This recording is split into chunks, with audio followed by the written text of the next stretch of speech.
আসসালামু আলাইকুম ওয়া রাহমাতুল্লাহি ওয়া বারাকাতুহু।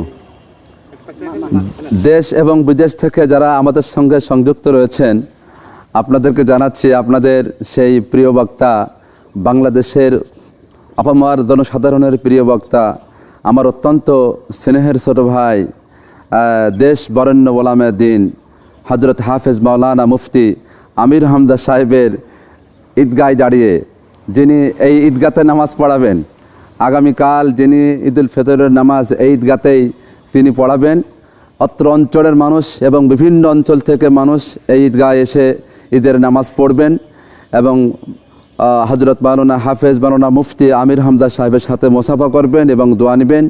এই জন্য আপনারা পারলে ঈদগার ময়দানে আসবেন, এসে নামাজ পড়বেন এবং হজরতের সাথে আপনারা মুসাফা করে দোয়া নেবেন।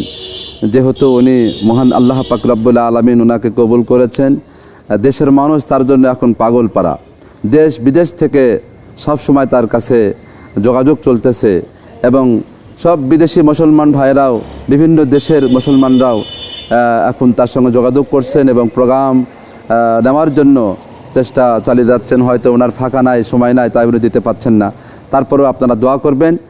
আর আমির হামজা সাহেবের ঈদগাহ থেকে আমি নিজেও আপনাদেরকে আন্তরিক মোবারকবাদ এবং শুভেচ্ছা জানিয়ে বিদায় গ্রহণ করছি এবং এই অত্র মসজিদের খতিবের দায়িত্বে আপনাদের দোয়ার বরকতে আমি আছি। আর এই সাথেই ঈদগার ময়দান, তো আপনারা আমার জন্য দোয়া করবেন।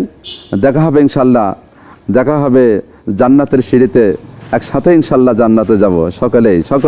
আসসালামু আলাইকুম ওয়া রাহমাতুল্লাহ।